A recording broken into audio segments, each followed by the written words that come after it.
in this online counseling session. Yes, ma'am. Please. Yes, ma'am. Start the session. Okay.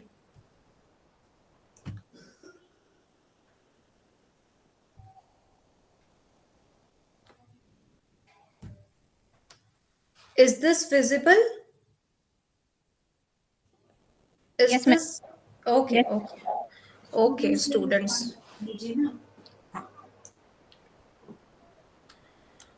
अह, तो अब हम visual impairment से start करते हैं. Visual impairment. In the RPWD Act 2016, the term visual impairment is used for those who are totally blind. तो जो RPWD Act 2016 था, उसने ये टर्म विजुअल इम्पेयरमेंट ऐसे लोगों के लिए यूज किया है जो कि टोटली ब्लाइंड है. The first condition is the total absence of sight. This means the person cannot even see the light. The person cannot perceive light. The Ma'am, second, ma'am, PPT is not showing. this is not showing. Okay.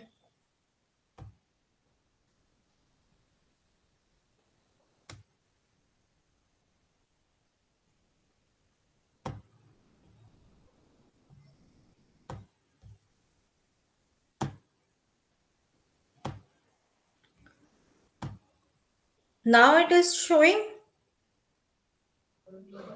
Yeah, it's showing, but computer is visible, but PPT we can't see.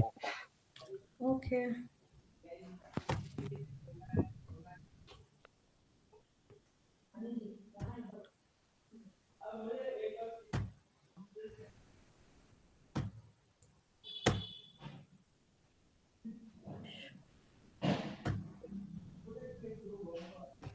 Now visible? Yes, madam. Now it's Okay. visible. Okay. Thank you. Okay.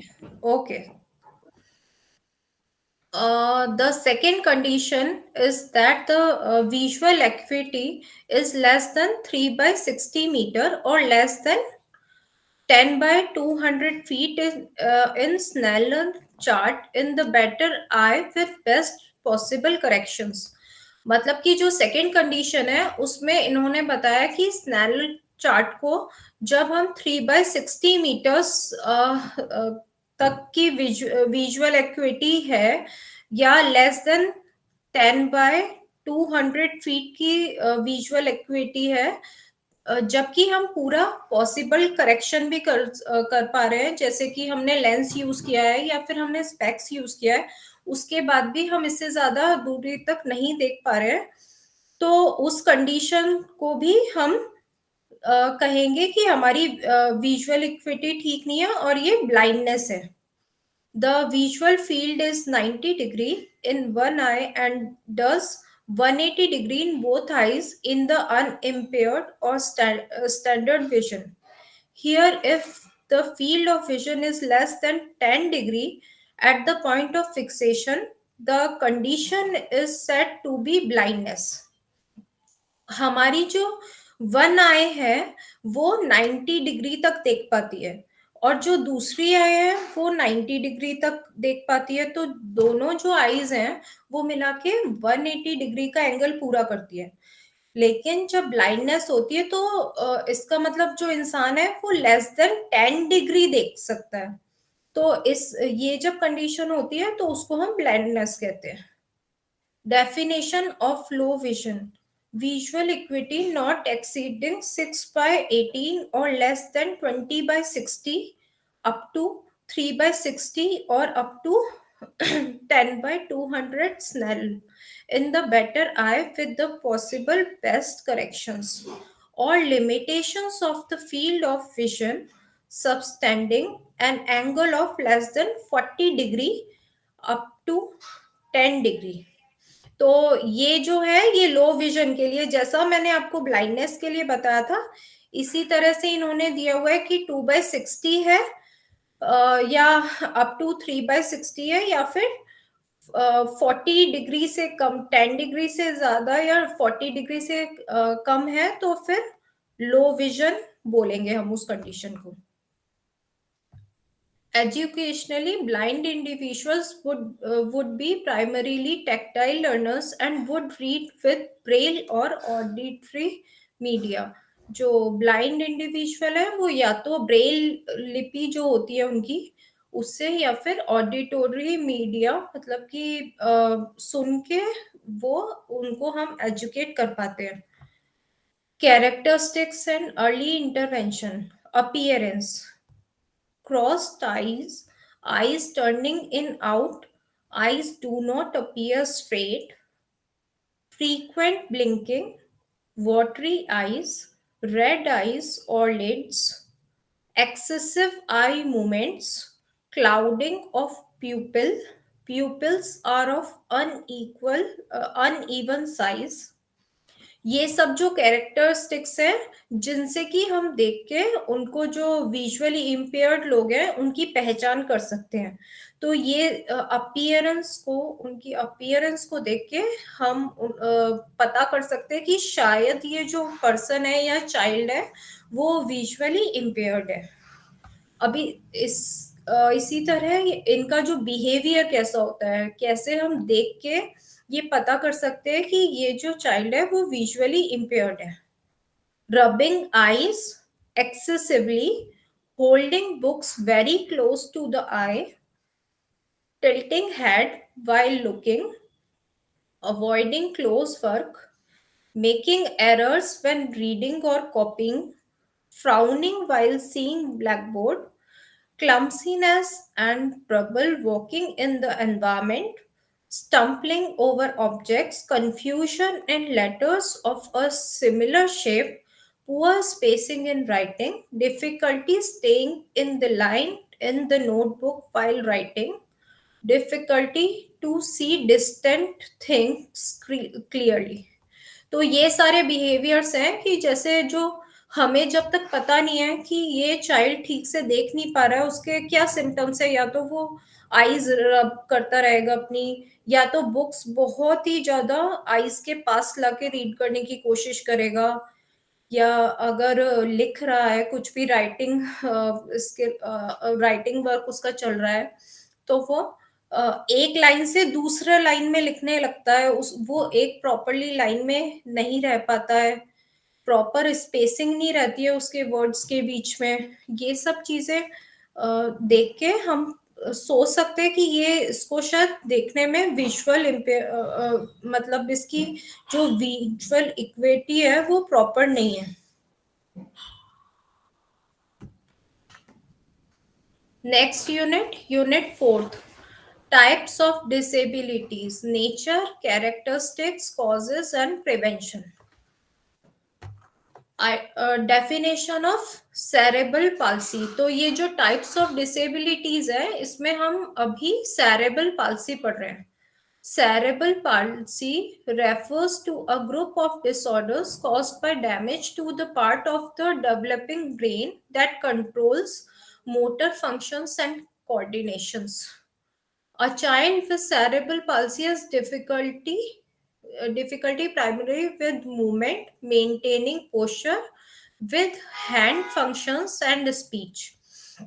तो इसमें बताया गया है कि जो cerebral palsy है उसमें क्या होता है, एक ऐसा डिसऑर्डर है जिसमें कि जब ब्रेन डेवलपिंग स्टेज में होता है तभी उसमें कोई ऐसा डैमेज हो जाता है जो कि इरिवर्सिबल होता है, जो कि जिसकी वजह से वो जो ब्रेन का फंक्शन होता है या फिर जो मूवमेंट्स का कोऑर्डिनेशन होता है वो चीजें अफेक्ट करती हैं.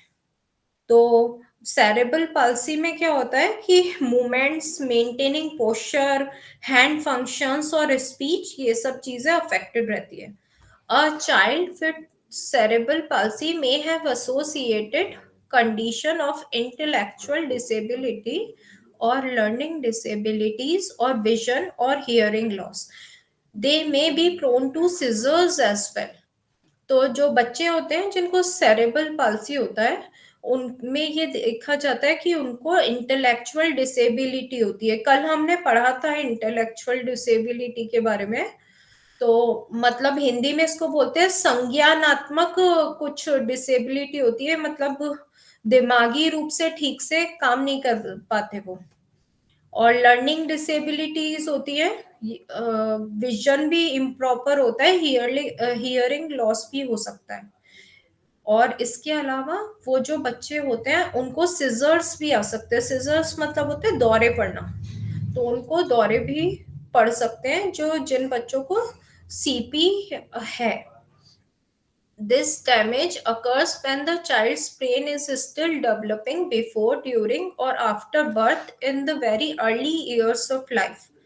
तो ये जो डैमेज है, जो ब्रेन में डैमेज हुआ है जिसकी वजह से सीपी डेवलप हुआ है, तो ये जो ब्रेन में डैमेज है वो कब होता है? या तो बिफोर बर्थ होता है जबकि बच्चे का ब्रेन डेवलप होता है, या फिर अर्ली ईयर्स में होता है जबकि बच्चा जैसे आफ्टर बर्थ लेकिन अर्ली ईयर्स में, बहुत ही जब छोटा होता है उसी समय ऐसा कुछ डैमेज हुआ होता है ब्रेन में जिसकी वजह से सारे जो फंक्शंस होते हैं, मूवमेंट है या फिर लैंग्वेज है और कोऑर्डिनेशन है, ये सब चीजें जो कंट्रोल जो पार्ट कर रहा होता है ब्रेन का उसमें डैमेज हो जाता है। The damage is irreversible as the damaged part of the brain can not recover. तो ये जो डैमेज पार्ट होता है ब्रेन का वो रिकवर नहीं हो पाता है। तो इस वजह से क्या होता है कि वो जो प्रॉब्लम है सेरेब्रल पाल्सी वाली, वो कभी क्योर नहीं हो पाती है पूरी तरह से। The cerebral palsy is not infectious. ये कोई किसी भी तरह का इन्फेक्शन नहीं है कि कोई सेरेब्रल पाल्सी का कोई बच्चा है और उससे किसी और बच्चे को सेरेब्रल पाल्सी हो सकता है, ऐसा नहीं है बिल्कुल भी। It is not a disease and so it can not be cured. ये कोई डिजीज नहीं है, ये एक परमानेंट डैमेज है एक पर्टिकुलर ब्रेन के एरिया में। तो इसलिए ये क्योर नहीं हो सकता है क्योंकि वो डैमेज जो होता है वो परमानेंटली डैमेज हो जाता है, वो दोबारा से ठीक नहीं किया जा सकता। टाइप्स ऑफ सेरेब्रल पाल्सी, इसके टू पार्ट्स हैं। Parts of the body that is affected और quality of the muscular tone, ये टू टाइप्स में डिवाइडेड है जो सेरेब्रल पाल्सी है वो।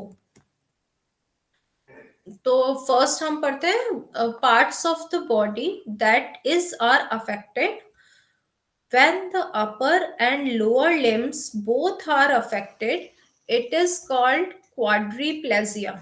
जब क्या होता है कि जो बच्चा होता है उसके दोनों लिम्स के कौन से होते हैं?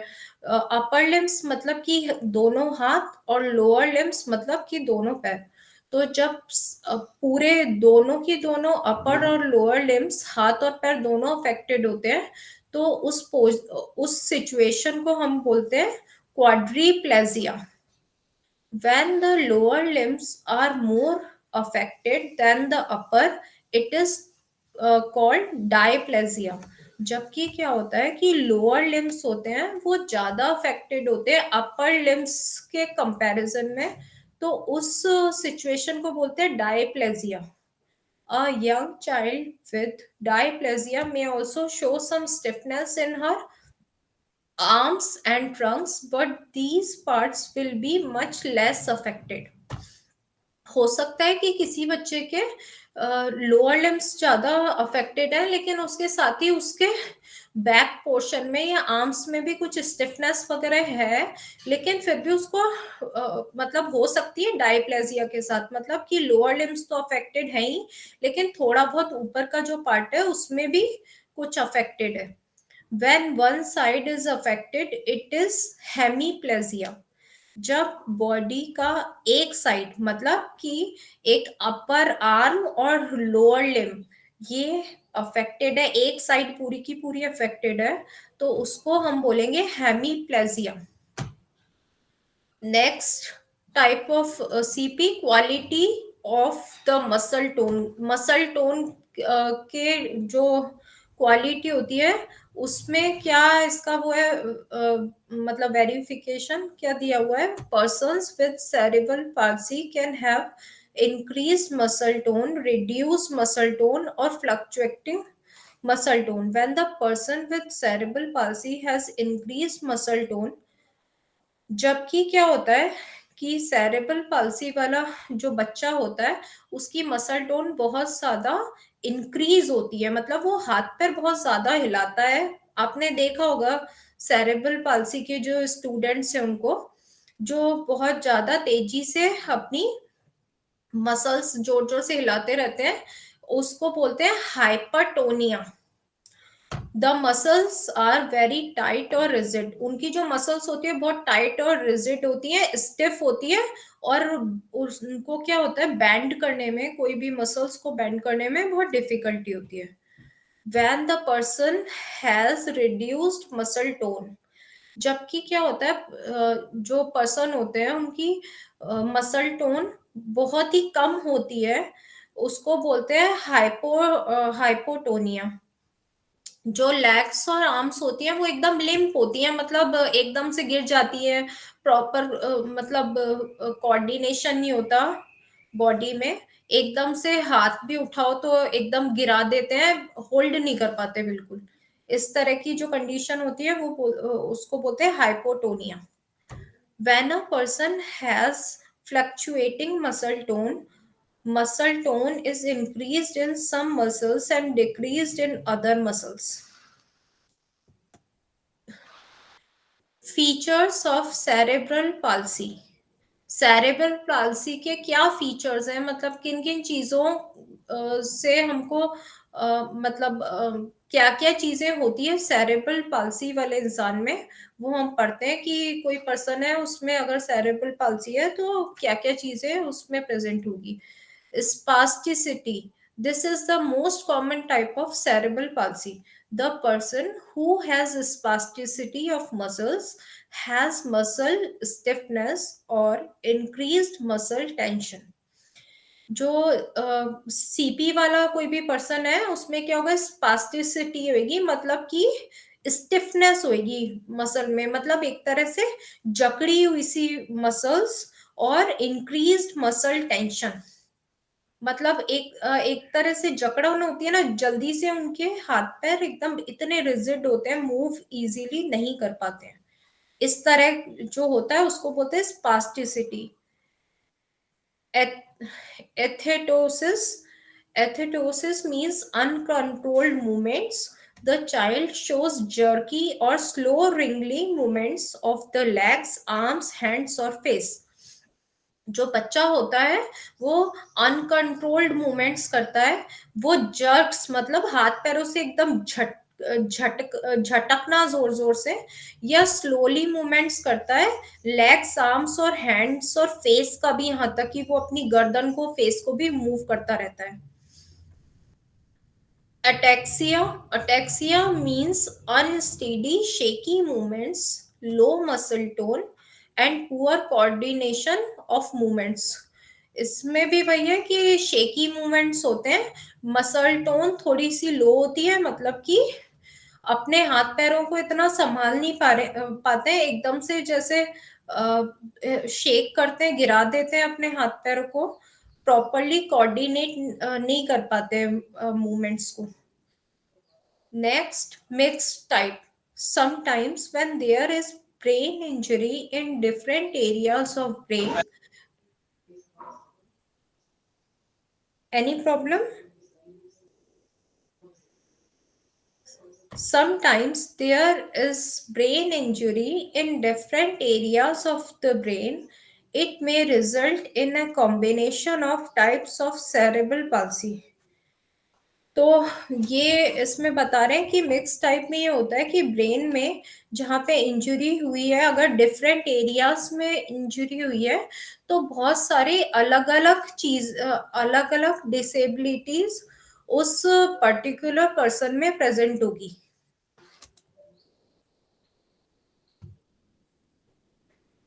Characteristics and early identification. Abnormal reflexes,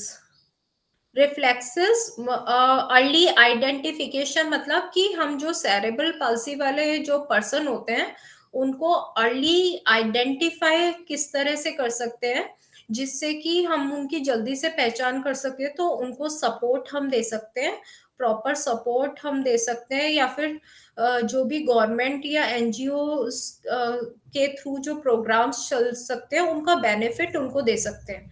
तो जो ये डिफरेंट पॉइंट्स होते हैं जिनको लेके हम उनको अर्ली आइडेंटिफाई कर सकते हैं। Abnormal reflexes are not present when they should be, or are seen when they should not still be present. Abnormal reflexes, जब कोई भी बेबी बॉर्न होता है तो सबसे पहले जो डॉक्टर्स होते हैं वो उसके रिफ्लेक्सेस चेक करते हैं। रिफ्लेक्सेस एक पर्टिकुलर मूवमेंट्स होते हैं जिनके थ्रू डॉक्टर्स को पता चलता है कि ये बेबी नॉर्मल है। लेकिन जब सीपी वाला बच्चा होता है तो उसके रिफ्लेक्सेस नॉर्मल नहीं होते हैं। Difficulty with sucking, swallowing, controlling, drooling and chewing. Delayed gross motor milestones, जो ग्रॉस मोटर माइलस्टोन्स होते हैं, मतलब ग्रॉस मोटर्स कौन से होते हैं कि जैसे पैरों का जो मूवमेंट होता है और जो आपके पैरों का मूवमेंट होता है और उससे हाथों और पैरों का जो मूवमेंट होता है, जैसे holding the head, turning over, sitting, creeping, crawling, standing, walking are delayed और डिसऑर्डर्ड। तो ये जो सारे मूवमेंट्स होते हैं इन लोगों के डिले या तो डिलेड होते हैं या फिर डिसऑर्डर्ड होते हैं।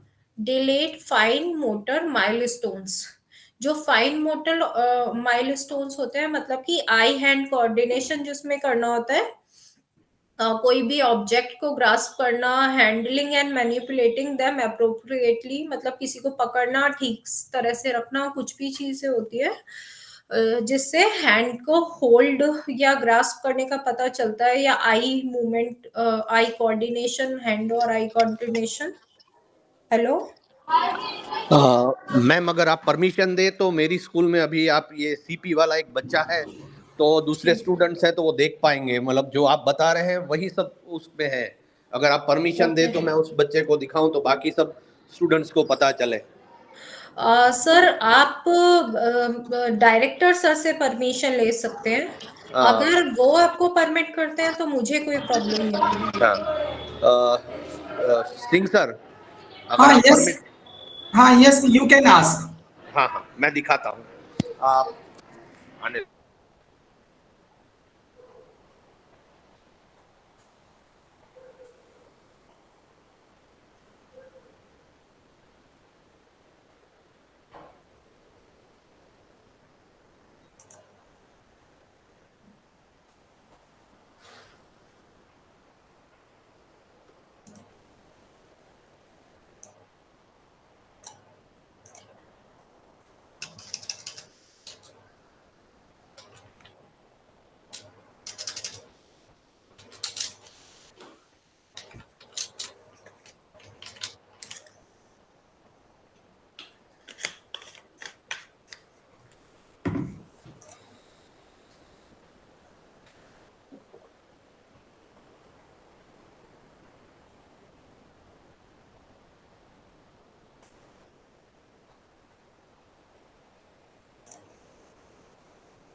Yes, Kamaldeep. Thank you very much. If you have any specific query regarding this issue, you can ask to our expert.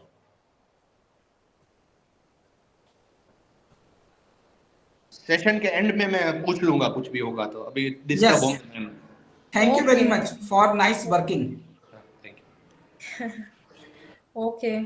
Should I continue? Yes, ma'am. Okay. Thank you, sir. Difficulty in balancing body while sitting, standing, walking, or doing activity. Difficulty in maintaining appropriate body posture. Difficulty in movement leading to longer time to complete a task. Difficulties in communication, especially in speaking. Difficulties in self-care activities such as feeding, dressing, to disordered motor function. poor bladder control. Involuntary movements such as facial movements, tongue thrusting, jerky hand movements that come in the way of speaking, eating, reaching for objects, grasping, and other activities.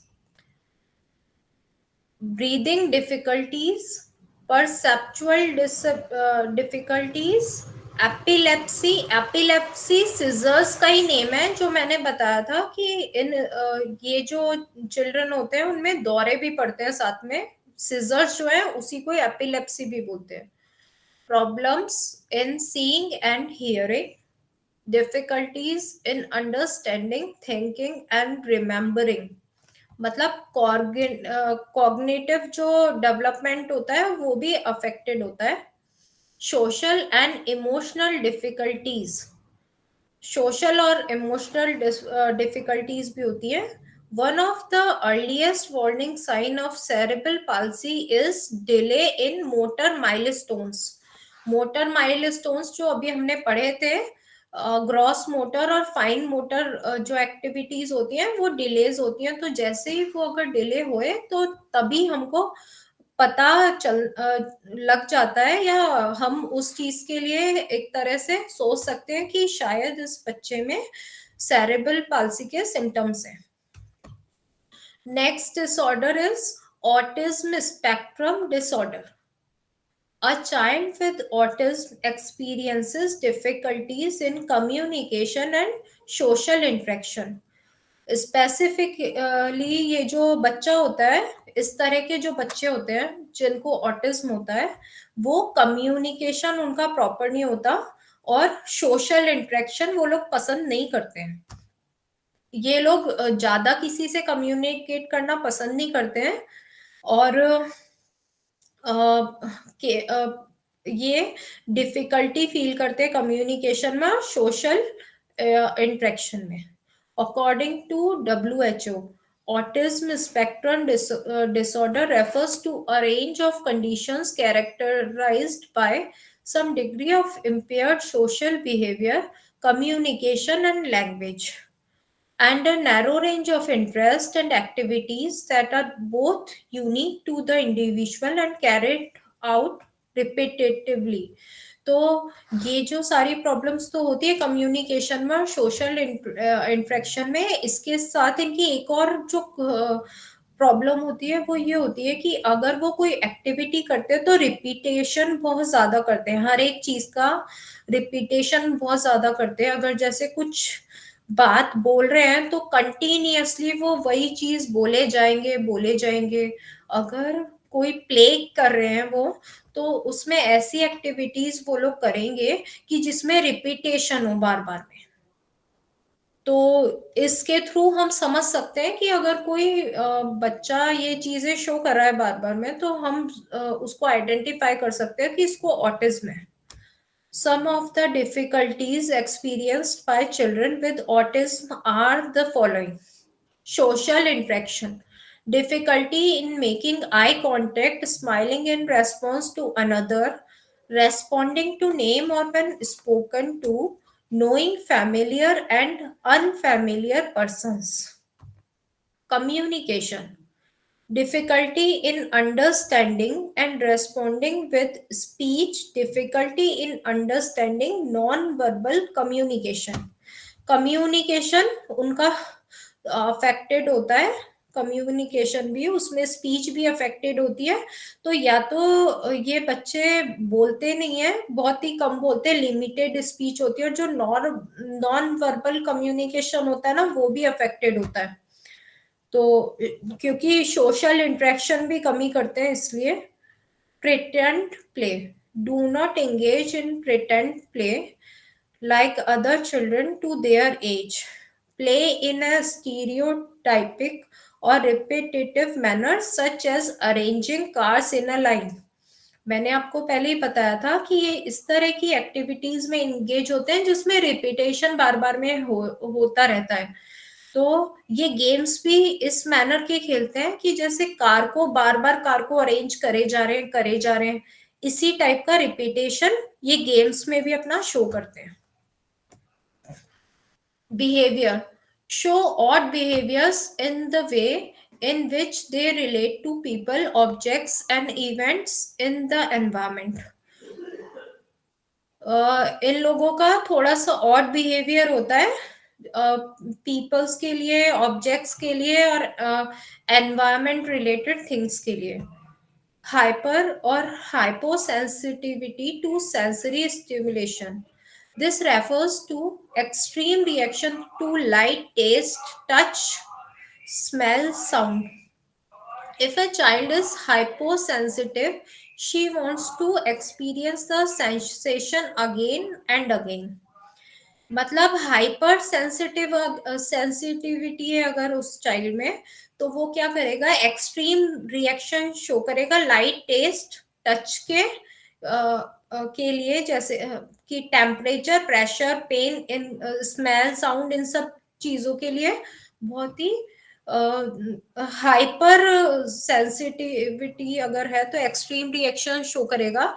जबकि हाइपोसेंसिटिविटी है मतलब मना कर देगा कि नहीं मुझे ये टेस्ट नहीं करना है, ये लाइट हटाओ, लाइट नहीं चाहिए, या स्मेल है तो मना कर देगा ये हटाओ, साउंड नहीं सुनना है.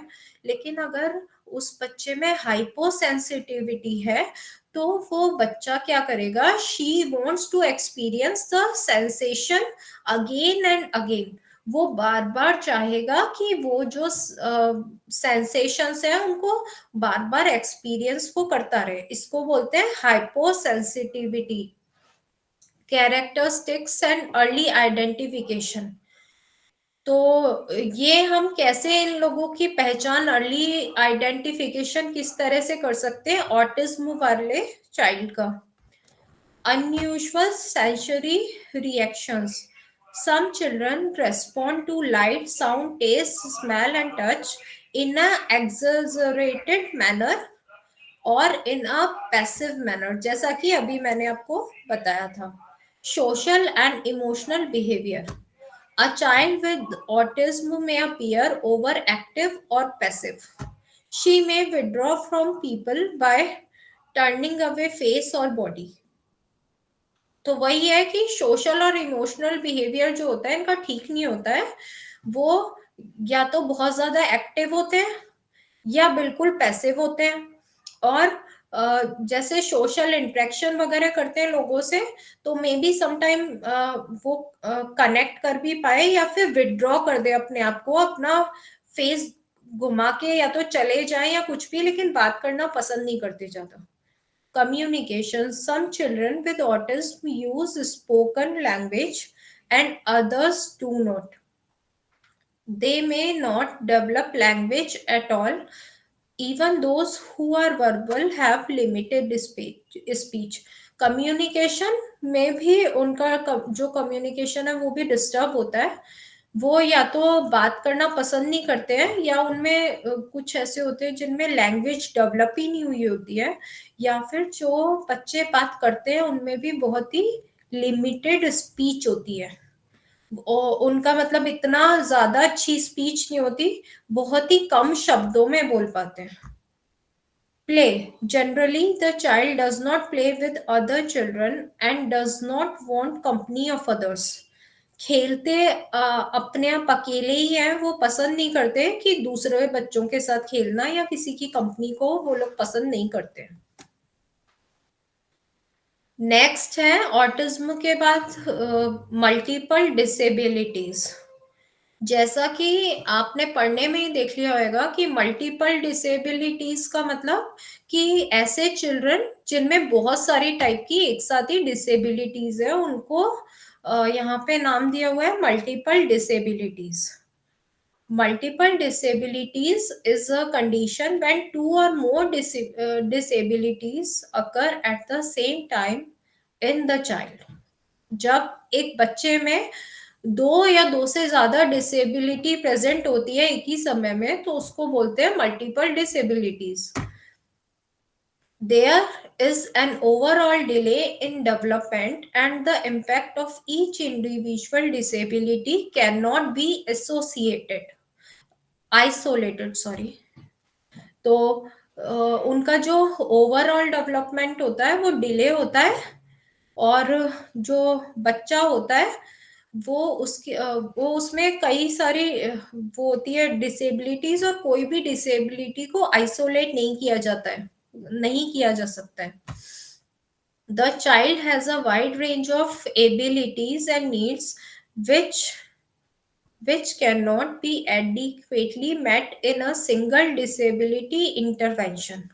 तो जो चाइल्ड होता है उसमें बहुत सारी डिसेबिलिटी होती है, जिस वजह से उसकी जो नीड्स होती है वो बहुत अलग तरह की होती है. मतलब कि जैसे हियरिंग इम्पेयरमेंट भी है, विजुअल इम्पेयरमेंट भी है, तो उसको ऐसा कोई इंटरवेंशन प्रोग्राम ऐसा उसको सूट नहीं करेगा कि केवल हियरिंग इम्पेयरमेंट वाला या इंटेलेक्चुअल इम्पेयरमेंट वाला या फिर विजुअल इम्पेयरमेंट वाला. केवल उसको ऐसा कॉम्बिनेशन वाला कोई इंटरवेंशन प्रोग्राम हमको उसके लिए यूज करना पड़ेगा, जो कि जिसमें उसकी ये सारी जो नीड्स है वो फुलफिल हो सके उसकी डिसेबिलिटीज को देखते हुए. Cerebral palsy with hearing impairment, cerebral palsy with visual impairment, cerebral palsy with intellectual impairment, cerebral intellectual disability with hearing impairment, intellectual disability with visual impairment, visual impairment with hearing impairment, visual impairment with hearing impairment and intellectual disability. Characteristics and early identification. तो जो multiple disabilities है इनके characteristics क्या है और इनको हम early identify किस तरह से कर सकते हैं. हमको अर्ली आइडेंटिफिकेशन की क्यों जरूरत होती है, ये बात आपने कभी सोची? ये बात इसीलिए जरूरी है अर्ली आइडेंटिफाई करने की, क्योंकि जितना जल्दी हम किसी चाइल्ड को आइडेंटिफाई करेंगे कि इसको ये डिसेबिलिटी है, उसके लिए जो गवर्नमेंट जो इंटरवेंशन प्रोग्राम है या फिर जो गवर्नमेंट स्कीम्स हैं, एनजीओ जितने वर्क कर रहे हैं, उन सब का जो सपोर्ट और हेल्प है वो उसको प्रोवाइड कराई जा सकेगी. और जो उसकी जो डिसेबिलिटी है उसके लिए उसकी क्या नीड्स है वो फुलफिल जल्दी की जा सकेगी. तो इसलिए हमको अर्ली आइडेंटिफाई करने की जरूरत होती है डिसेबिलिटीज को. Combinations of disabilities. When the child has a visual impairment along with cerebral palsy and intellectual disability, the characteristics will be different. This child may hesitate to touch things, may need support to find her way to house, to move from one place to another, and may need to be verbally told about the things around her. Severity of disabilities. Sometimes the combination of two or more disabilities is not severe. For example, a child may have low vision and cerebral palsy. तो कभी कभी क्या होता है कि इतनी ज्यादा severe नहीं होती, जो मल्टीपल डिसेबिलिटी है वो दो कॉम्बिनेशन होते हैं लेकिन फिर भी इतनी ज्यादा सीवियर नहीं होती है. Age of child when the disabilities are acquired. At the times a child acquires the second disability at a later age. ऐसा हो सकता है कि कोई चाइल्ड जो डिसेबिलिटी उसमें बाय बर्थ कोई एक है, लेकिन बाद में उसने कोई दूसरी जो डिसेबिलिटी है वो लेटर एज में उसने एक्वायर की है. जैसे कि कोई चाइल्ड है वो सुन नहीं सकता है, वो हियरिंग इम्पेयर्ड है, लेकिन फिर लेटर ऑन जब थोड़ा टाइम निकल जाता है तो हमको पता चलता है कि उसके अंदर स्पीच भी नहीं है, तो वो बात भी नहीं कर सकता, उसमें कम्युनिकेशन डिसेबिलिटी भी है. ऐसा होता है कि बाद में किसी दूसरी डिसेबिलिटी के बारे में थोड़ा बाद में जाके पता चलता है. the training and support plan for children with multiple disabilities is determined by the age of onset the disability. Unit 5th, the child with disability and the society.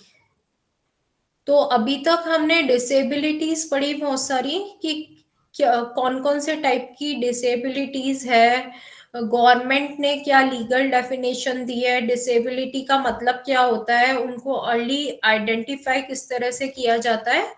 अब हम पढ़ रहे हैं कि जो चाइल्ड होते हैं, the child with disability and the society. तो जो सोसाइटी है वो किस तरह से रिएक्ट करती है, और जो चाइल्ड है, जो डिसेबल्ड चाइल्ड है, वो सोसाइटी में अपने आप को किस तरह से एडजस्ट करते हैं, उनके क्या नीड्स है, क्या राइट्स है, वो सब चीजें हम यहाँ पे ये वाली यूनिट में स्टडी करेंगे. The child needs and rights. Needs for physical care, good health, nutrition. तो ये जो चाइल्ड होते हैं, डिसेबल्ड चाइल्ड, उनको क्या चाहिए होता है, वही जो नॉर्मल चाइल्ड्स होते हैं उनकी तरफ good physical care, good health, nutrition चाहिए होता है. Need for stimulation. Stimulation we mean any event that causes a person to think and respond. तो इनको स्टिमुलेशन चाहिए होता है कि स्टिमुलेट करके इनको इनका जो वो है थिंकिंग है, और इनका जो ये कोई भी काम जो भी कर रहे हैं उसको इनको स्टिमुलेट करके इनको आगे ग्रो करने के लिए हेल्प की जाए. Early intervention and stimulation can make the crucial difference. As you know, 75 to 80% of the brain develops during the first 2 years of a child's life, when stimulation can make significant difference in the child's learning. The younger the child when a stimulation program begins, the less delayed will her development be in different areas. Parents need to be fully informed about the importance of early stimulation. मतलब कि अगर हम बच्चे को जल्दी identify कर लेते हैं और उसको अर्ली स्टिम्युलेशन दे पाते हैं, तो उसका जो डेवलपमेंट है वो कुछ हद तक हम उसको बढ़ा सकते हैं. उसको अर्ली स्टिम्युलेशन उसके लिए बहुत ज़्यादा ज़रूरी है, तो हम पेरेंट्स को भी इसके लिए अवेयर कर सकते हैं. Need for love and nurturance. Love and nurture are central to the development of the child. They lay the foundation for social and emotional development. Every new relationship that the child experiences influences her attitude towards herself and others.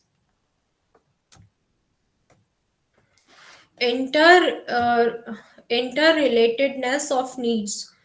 Fulfilling the child's need for physical care, stimulation, and love and nurturance, we assure her optimal development.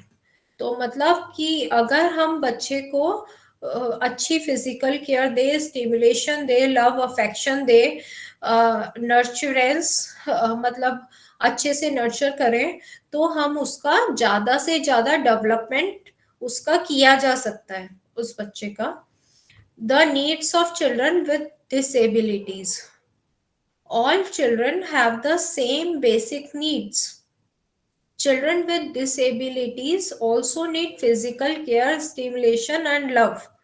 But it is often more difficult for the children with disability to experience and explore the world around her. Children with disabilities have the same needs as other children. They need to be loved and respected, feel welcomed and appreciated by their family and community, to play and explore, to get opportunities to develop and use their bodies and minds to their fullest ability to be meaningfully engaged in day-to-day activities education. मतलब कि जैसे कि एक normal बच्चे की need होती है कि उसको लव अफेक्शन रेस्पेक्ट ये सब चाहिए, उसको वेलकम फील होना चाहिए कि पेरेंट्स या सोसाइटी इस तरह से फील करे कि आपके आने से हमें अच्छा लगा. जैसे कोई भी नया बेबी आता है तो बहुत ही वेलकम फील करता है, लव अफेक्शन अगर उसे मिले. लेकिन अगर ये जो स्पेशल चाइल्ड होते हैं, अगर हम उनको इग्नोरेंस दें, अगर इग्नोर फील करें, और वो जो छोटे बेबीज होते हैं वो भी समझ जाते हैं हमारे रिएक्शन से कि हम उनके लिए क्या फील कर रहे हैं.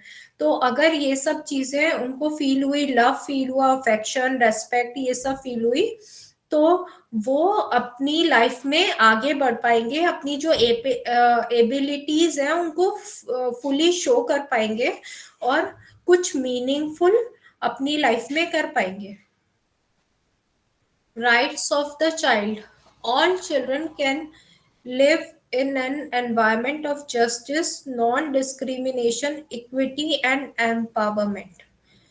तो ये एक बच्चे का राइट है कि उसको एक अच्छा एनवायरनमेंट मिले और जिसमें कि उससे कोई भेदभाव ना किया जाए, उसको इक्वल समझा जाए और उसको एम्पावर्ड बनाने के लिए कोशिश की जा सके. The right of provision. These are the rights that relate to possessing, receiving or having access to certain things or services. Example, a name and a nationality, health care, education, rest and play, and care of disability and orphans. Next, the right to protection. So these are rights relating to protection from harmful acts and practices. तो right to provision है इनके लिए, right to protection है और right to participation है. These are rights regarding the child to be heard on decisions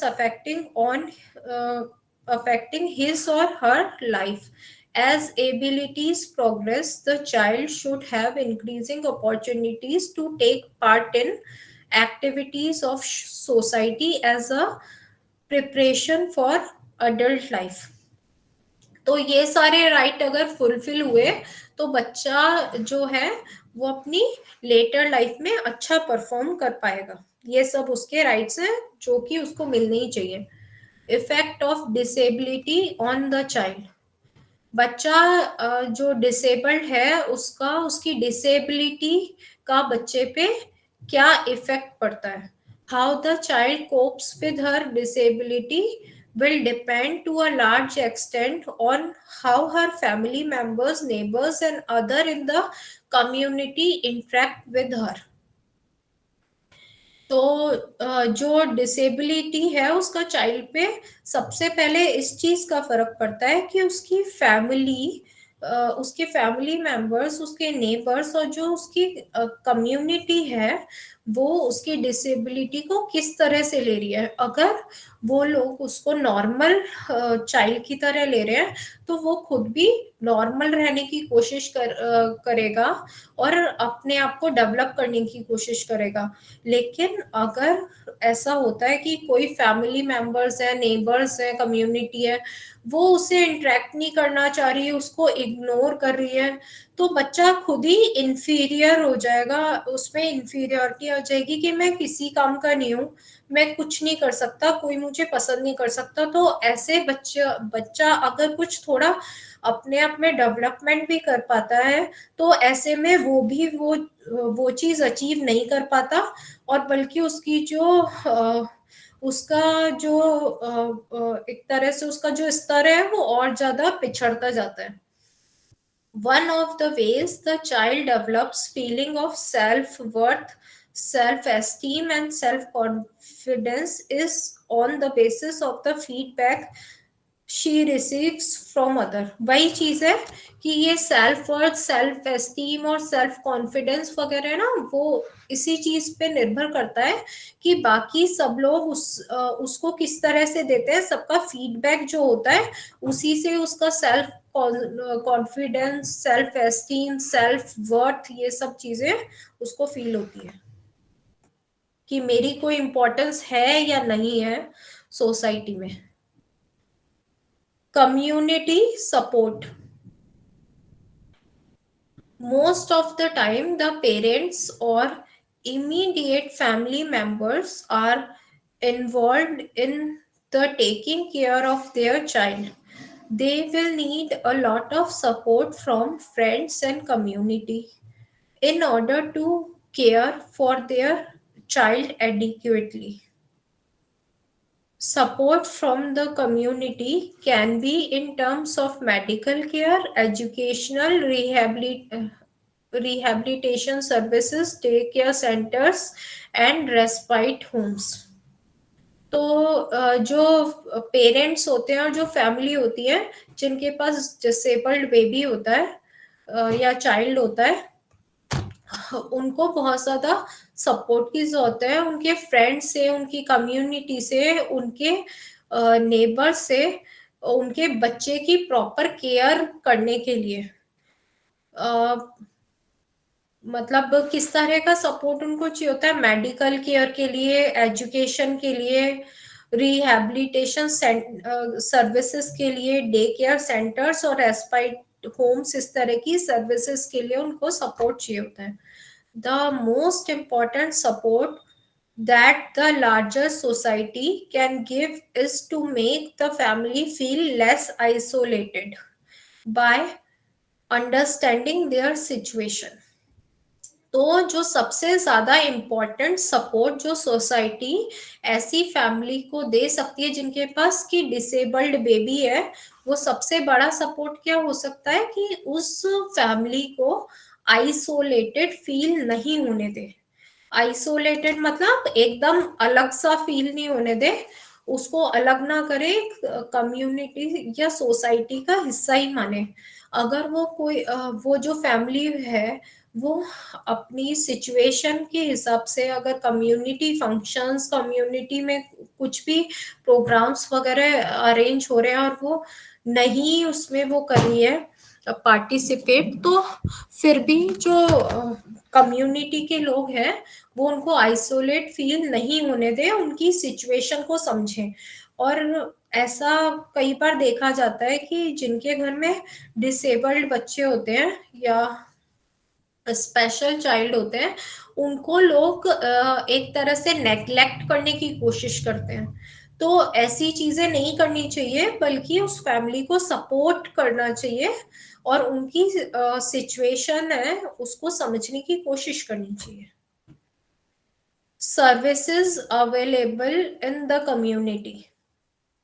तो कौन कौन सी सर्विसेज हैं जो सपोर्ट के लिए अवेलेबल है फैमिलीज या फिर स्पेशल चाइल्ड्स के लिए? Respite care homes. Parents also need rest periods from the constant demands of caring of their child, or else they may become unwell, frustrated and angry. तो जो disabled baby, जो disabled children होते हैं, उनके parents कई बार क्या होता है कि वो इतने ज्यादा परेशान हो जाते हैं कि कभी फ्रस्ट्रेटेड फील करने लगते हैं, या कभी उनमें बहुत ज्यादा गुस्सा होता है, या कभी उनकी तबीयत भी खराब हो जाती है। तो वो क्या होता है, उनको थोड़ा सा रेस्ट की जरूरत होती है। तो उसके लिए कम्युनिटी जो सर्विसेज होते हैं वो अवेलेबल कराई जाती है। एक तो रेस्पाइट केयर होम्स, जिसमें क्या होता है कि पेरेंट्स को थोड़ा सा रेस्ट दे दिया जाता है ताकि वो थोड़ा रेस्ट करके अपने आप को रिफ्रेश कर सके, या ये जो कंडीशंस होती है जबकि वो अपने चाइल्ड की केयर नहीं कर पा रहे हैं, ऐसे में वो रेस्पाइट केयर होम्स में अपने बच्चे को भेज सके थोड़े टाइम के लिए जब उनको जरूरत हो। तो बालवाड़ी nursery primary school centre for special education inclusive school. तो ये बालवाड़ी और नर्सरी प्राइमरी स्कूल्स होते हैं जो स्पेशल एजुकेशन के लिए भी होते हैं, वहां पे भी वो अपने बच्चे को भेज सकते हैं, ये सर्विसेज अवेलेबल है। District disability rehabilitation centres, composite regional centers, national institute or non-governmental organizations, NGOs, a primary health center or a hospital, ये जो सारी चीजें हैं वो भी जो डिसेबल्ड बच्चों के लिए अवेलेबल है, वो जो फैमिलीज है वो इनका लाभ उठा सकती है, बेनिफिट ले सकती है। स्पीच थेरेपिस्ट, साइको फिजियोथेरेपिस्ट और ऑक्यूपेशनल थेरेपिस्ट, स्पेशल एजुकेटर और काउंसलर, ये सभी कम्युनिटी में अवेलेबल होते हैं। तो वो जो फैमिलीज होती हैं वो इनसे बेनिफिट ले सकती हैं अपने डिसेबल्ड चाइल्ड के लिए। How can professionals help? Professional कैसे उन फैमिलीज और उन बच्चों की जो स्पेशल चाइल्ड होते हैं उनकी हेल्प किस तरह से कर सकती है? Volunteers or workers from these institutions can visit the homes of the children, give suggestions, moral support and friendship. वो जो प्रोफेशनल्स होते हैं जो कि प्रोफेशनल्स होते हैं जो डिसेबल्ड चाइल्ड या फिर डिसेबल्ड चाइल्ड जो होते हैं उनकी फैमिली से डील करने में एक्सपर्ट होते हैं, उनको चाहिए कि वो वॉलेंटियर बनके उन लोगों के घर पे जाए और उनको सजेशंस दे जिस वजह से वो अपनी लाइफ को बेटर बना सके। मॉरल सपोर्ट की जरूरत उन फैमिलीज को होती है, उनसे फ्रेंडशिप करके उनको मॉरल सपोर्ट दे और suggestions they. They can provide special devices or equipment that is needed for managing the child disabilities. तो वो जो प्रोफेशनल्स होते हैं वो प्रोवाइड कर सकते हैं जो जिस भी तरह की डिसेबिलिटी है बच्चे में उस तरह का जो स्पेशल डिवाइसेस या इक्विपमेंट्स हैं वो प्रोवाइड कर सकते हैं। जैसे कि बच्चा अगर हियरिंग इम्पेयर्ड है, हियरिंग इम्पेयर्ड है अगर बच्चा और उसको हियरिंग एड की जरूरत है, उससे वो ठीक हो सकता है, तो वो उसको मतलब उसको प्रोवाइड करा सकते हैं।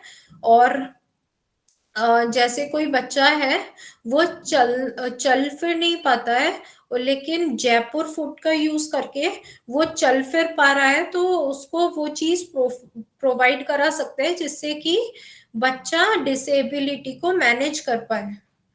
दे can help parents to form self help groups or associations and utilize the community's resources to start services. मतलब कि वो लोग सपोर्ट कर सकते हैं पेरेंट्स को कि सेल्फ हेल्प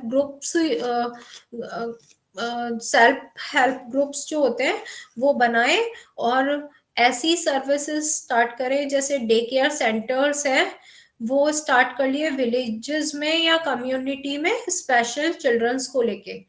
ऐसी जो फैमिलीज हैं वो आपस में मिले, इंटरेक्ट करें और जैसे डे केयर सेंटर्स वगैरह स्टार्ट कर दें ऐसे बच्चों के लिए।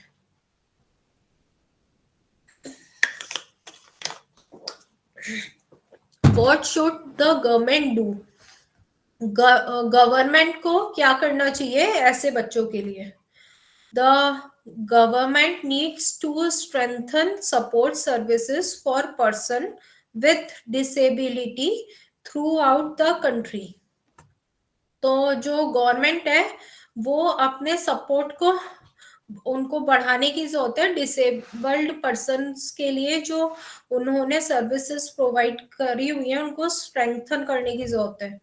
The development relies heavily on voluntary organizations to provide basic facilities and treatment for the persons with disabilities. Special schools for children with disabilities are mainly run by NGOs. What can you do as a government official?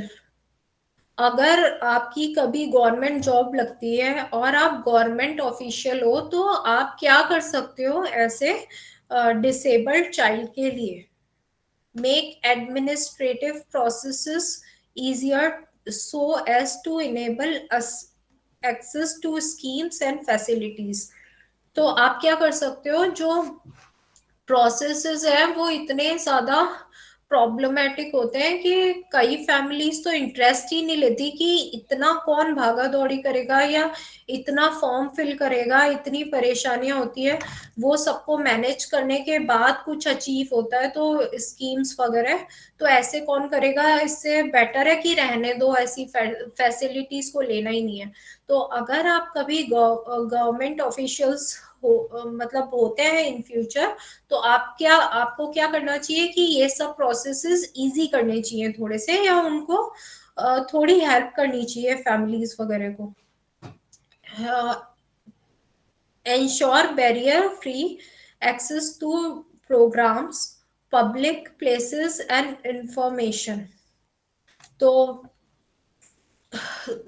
मतलब ये देखना चाहिए कि जो programmes वगैरह हो रहे हैं उनको उन तक पहुंचने में कोई बैरियर तो नहीं आ रहा है फैमिलीज या चिल्ड्रन के पब्लिक प्लेसेस एंड इंफॉर्मेशंस को गेन करने में। Deal with persons with disabilities in a human and sensitive manner.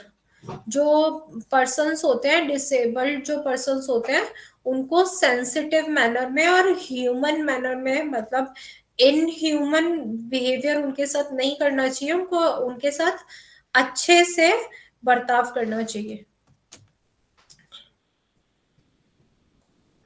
What can you do as a community member?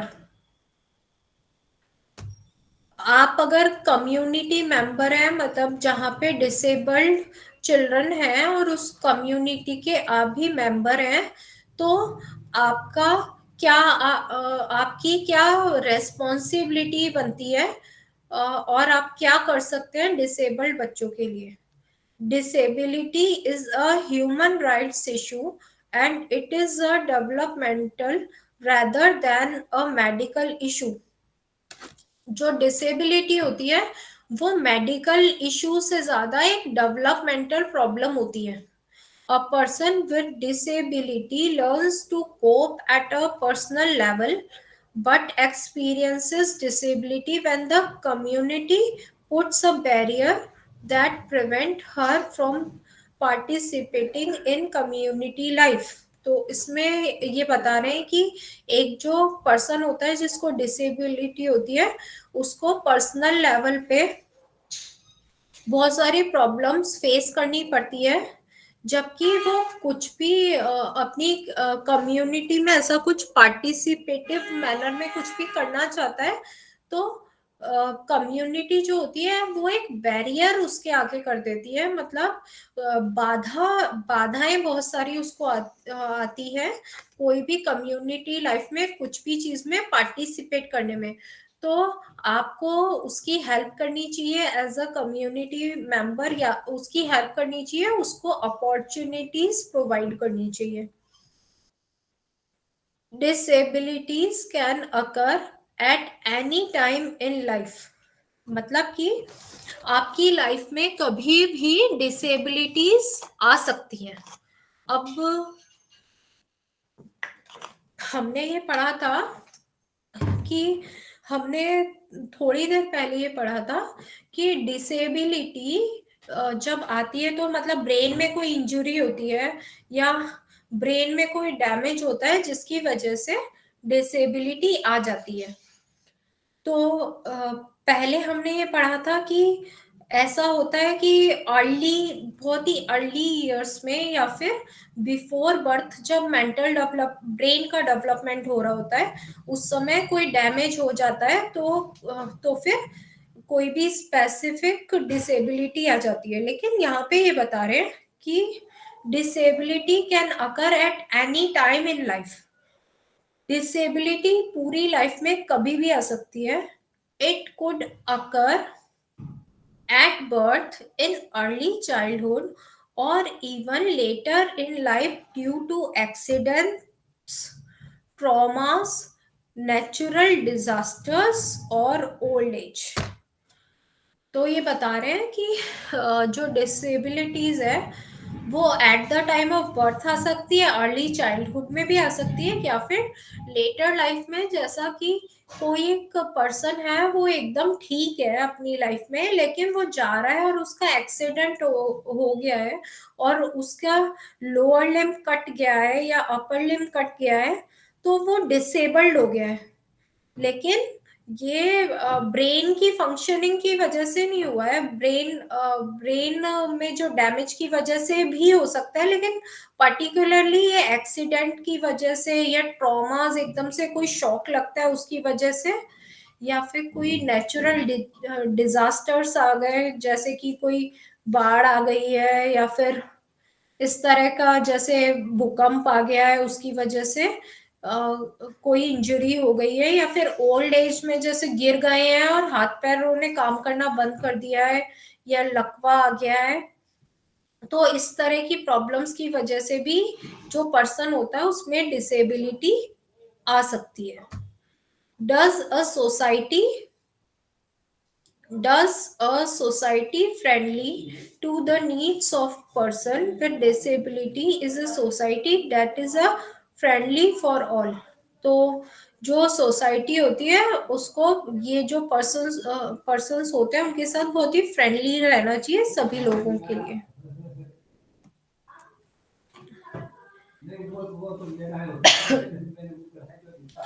अब हमारी ये लास्ट यूनिट है, unit 6, the child with disability and the family. तो मतलब जो बच्चा जिसमें की डिसेबिलिटी है और उसकी family.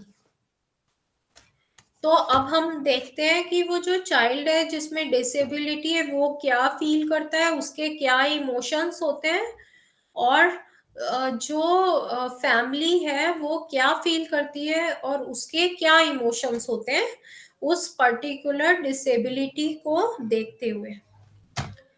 Some emotions experienced by parents. Parents के क्या क्या इमोशंस होते हैं? All parents wish for healthy children.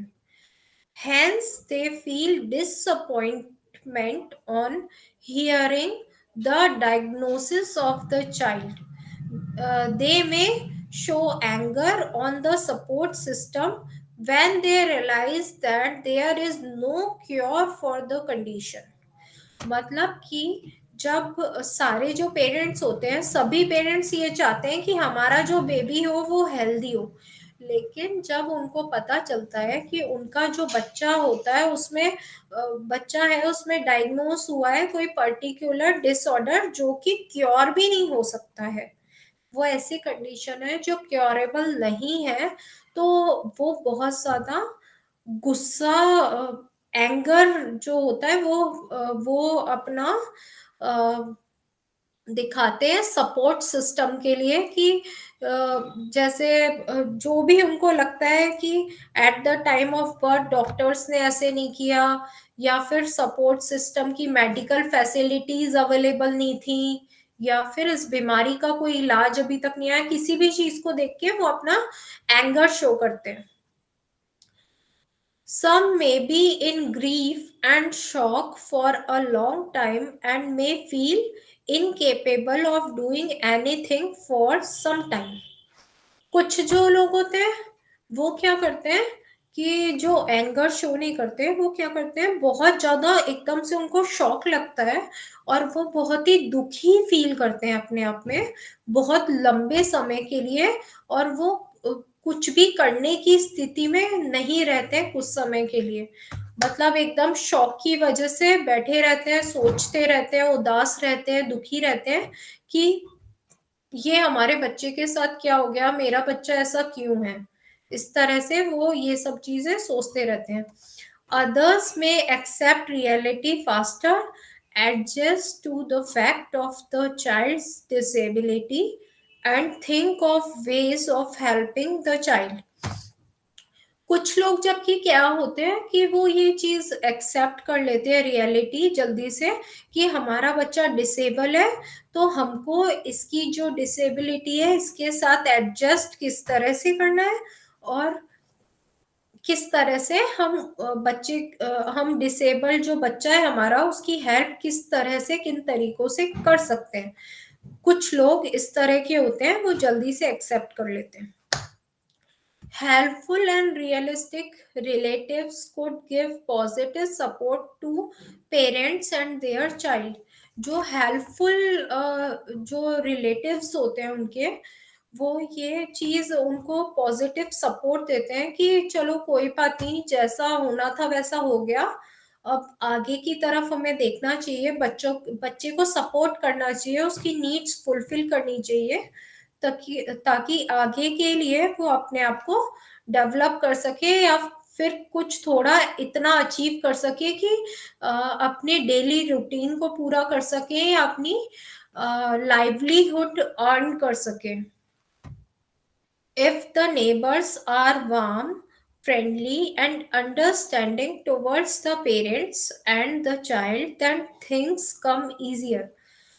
जब नेबर्स जो होते हैं वो बहुत ही अच्छे होते हैं, फ्रेंडली होते हैं, बहुत ही समझदार होते हैं, वो समझते हैं कि जैसे फैमिली और पेरेंट्स को समझते हैं कि इनके साथ में कितनी परेशानी है, इनका बच्चा डिसेबल्ड है, और वो क्या करते हैं कि वो अपने जो अपना सपोर्ट होता है वो पेरेंट्स को देते हैं, एक तरह से जो इमोशनल सपोर्ट होता है ऐसी कंडीशन में वो बहुत ज्यादा मायने रखता है कि इमोशनली वो फैमिली को सपोर्ट करते हैं कि आप कोई बात नहीं, अगर आपका बच्चा ऐसा है कुछ नहीं होता, हम ये तरह की सर्विसेज हैं, ये तरह की इंटरवेंशन प्रोग्राम्स हैं, आप परेशान मत हो, हम आपकी हेल्प करेंगे। इस तरह के अगर जो नेबर्स होते हैं तो फिर जो पेरेंट्स होते हैं वो अपने आप को स्ट्रेंथन फील करते हैं और उनकी जो प्रॉब्लम्स होती हैं वो उनको इजीली कोप कर पाते हैं। The emotions come in a cycle. जो इमोशंस होते हैं पेरेंट्स के वो एक साइकिल में आते हैं। The parents feel angry and shocked for some period. क्या होता है कि एक पूरा साइकिल जैसा रहता है, तो जो पेरेंट्स होते हैं वो कुछ समय के लिए क्या होते हैं कि कुछ समय के लिए बहुत ही एंग्री फील करते हैं और शॉक्ड फील करते हैं, then they appear to have accepted the situation. उसके बाद वो फील करते हैं कि ठीक है, चलो जैसा भी हो गया, जो भी हो गया, अब कुछ चेंज तो हो नहीं सकता है, तो चलो ठीक है, अब जैसा भी बच्चा है वैसा ठीक है। This continues for some time. वो थोड़ा टाइम के लिए ऐसा ही चलता रहता है। Then some incident make them feel depressed again. फिर ऐसा कोई इंसिडेंट ऐसा कुछ हो जाता है कि वो अगेन डिप्रेसिव फील करने लग जाते हैं। Each emotion increases and decreases and this goes on a cycle. तो कोई भी जो इमोशंस होते हैं, चाहे वो एंगर होती है, चाहे वो डिप्रेशन, एंगर या एक्सेप्टेंस या जो कुछ भी होता है, वो कभी आता है कभी चला जाता है, एक साइकिल की तरह फॉर्म हो जाता है। One parent may be depressed, the other parent will more inner strength to cope with the child's disability. Maybe the one who offers encouragement and stimulation to the child. ऐसा हो सकता है कि एक पेरेंट तो है वो बहुत जल्दी डिप्रेस हो गया सुनते ही, और या जबकि जो दूसरा पेरेंट्स है, दूसरी फैमिली है, जो दूसरे बच्चे के पेरेंट्स हैं, वो उन चीजों को लेके बहुत ही पॉजिटिव फील करें और इनर स्ट्रेंथ डेवलप करें अपने आप की कि हमको हमारे बच्चे के साथ किस तरह से मैनेज करना है, उसकी डिसेबिलिटी को होते हुए भी हमको उसका डेवलपमेंट किस तरह से करना है, उसको डेवलपिंग साइड में किस तरह से लाना है। नेक्स्ट है shock. The initial feelings of most parents on discovering that their child is not like others are of disbelief, guilt and shame. तो जो इनिशियल फीलिंग होती है वो जो पेरेंट्स में इस तरह से आती है कि हमारे बच्चे को कोई भी नहीं पसंद करता है. उनको बहुत ही गिल्ट फील होता है, शेम फील होता है कि अरे हमारा बच्चा ऐसा है, हम इसको कहीं लेके भी नहीं जा सकते हैं. लोगों को पता चलेगा तो कैसा लगेगा. इस तरह की फीलिंग्स उनके अंदर आती है, इससे वो शॉक फील करते हैं एकदम से. It can happen to me और why me is the initial reaction. उनका इनिशियल रिएक्शन यही होता है कि मेरे साथ ऐसा नहीं हो सकता और सिर्फ भगवान ने मेरे साथ ही ऐसा क्यों किया. They deny that their child has a problem is that they go from one doctor to another in the hope that somebody will give them a more positive diagnosis and say that nothing is wrong with the child. This is also known as doctor shopping. तो फिर उसके बाद का जो face आता है उसमें ये लोग क्या करते हैं, इनको पता चल गया कि बच्चा कोई डिसेबिलिटी के साथ डायग्नोज हो गया. उसके बाद पेरेंट्स क्या करते हैं, एक डॉक्टर से लेके दूसरे डॉक्टर तक जाते जाते हैं कि एक डॉक्टर के पास गए, फिर उसने डायग्नोज करके बोला नहीं ये क्योरेबल नहीं है, ये आपके बच्चे को कोई डिसेबिलिटी है पहले से ही और इसका कोई इलाज संभव नहीं है. लेकिन फिर वो इस आशा में कि कोई तो डॉक्टर ऐसा होएगा जो इसको ठीक कर देगा. ऐसा करते करते वो एक डॉक्टर से दूसरे डॉक्टर के पास, दूसरे से तीसरे के पास बार बार जाते रहते हैं इस आशा में कि कोई ना कोई बच्चे को ठीक कर देगा. ये जो कंडीशन होती है इसको बोलते हैं डॉक्टर शॉपिंग. नेक्स्ट है bargaining. Some parents may turn to religion hoping for some miracle. तो इसमें बार्गेनिंग फेज में क्या होता है कि जो पेरेंट्स होते हैं वो कुछ मतलब टुवर्ड्स रिलीजन टर्न हो जाते हैं कि बहुत ही भगवान जी की पूजा करते हैं और ना बहुत तरीके के लोग वो करते हैं ना कि अगर ये ठीक हो जाएगा तो ऐसा करेंगे, ये सब चीजें. Hoping for some miracle. वो चाहते हैं कि कोई चमत्कार हो जाए और हमारा बच्चा ठीक हो जाए. Therefore, this stage is called the bargaining stage. इसीलिए इस स्टेज को bargaining stage कहते हैं. Parents by doing certain acts are in a way bargaining for the welfare of the child.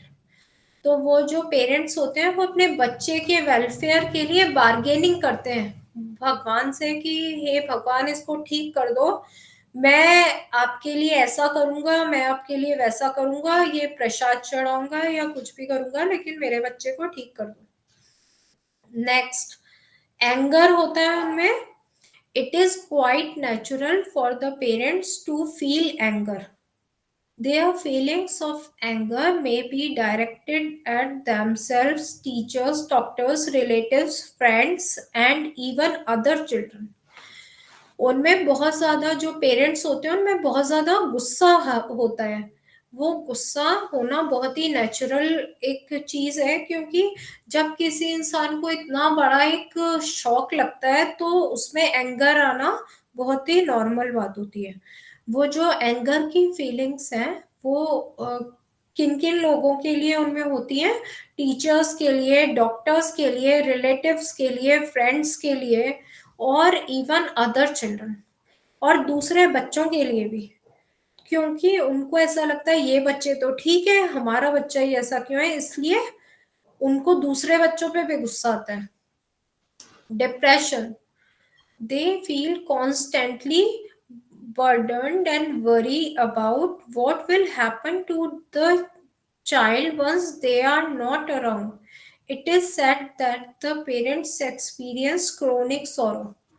वो जो पेरेंट्स होते हैं वो डिप्रेसिव भी फील करते हैं हमेशा, क्योंकि उनको ये उनकी ये चिंता होती है, वो हमेशा यही सोचते रहते हैं कि अभी तो चलो ठीक है, ये बच्चा ऐसा है हमारे सामने, हम इसकी प्रॉपरली केयर करते हैं, इसको जो भी इसकी नीड्स है वो फुलफिल करते हैं, लेकिन जब हम इसके पास नहीं रहेंगे, मतलब कि जब हम लोग नहीं रहेंगे आफ्टर डेथ या जो कुछ भी है, जब हम इसके आसपास नहीं रहेंगे, तो फिर इस बच्चे का क्या होगा, ये सोच के वो डिप्रेसिव फील करते हैं।